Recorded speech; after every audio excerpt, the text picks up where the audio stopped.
binti mdogo chezewa na wanaume wa kila namna.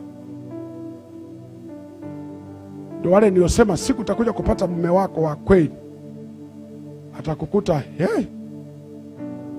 kama ni mtumba. Huko Ulaya walivaa sana, walivaa huo mtumba mpaka rangi haijulikani ilikuwa wa rangi gani. Umai kununua nguo second hand mpaka ukasema huyu aliyevaa alikuwa maskini. Kuna nguo mpaka unasema hii mbona mpya? Sasa kuna tubinti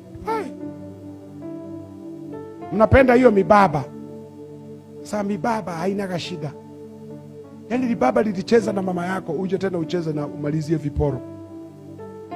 Na hapa Mombasa, nani hapo Nairobi, vijana wengi sasa hivi hawataki kuoa mabinti. Wanabeba mimama, mishuga mami. Kijana mdogo. Ndio maana kuta kuna kakijana kameanza kuzeeka mpaka magoti yanagonganisha. Unajuiza nini? Limama limenyonya nguvu zote. Mnatutia aibu.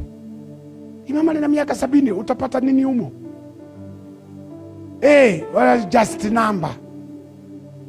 Sio namba. Tafuta binti mwenzako muoe, njoo kanisani mfunge ndoa, tupate wajukuu. Mimama limekuweka hapo linakuchelewesha.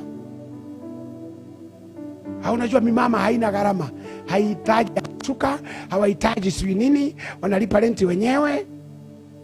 Sasa tunakaumu kama maiti imetoroshwa hospital.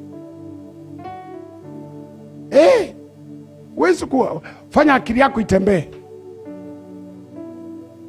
Haya, mwenye swali katika yote niyogusa kidogo.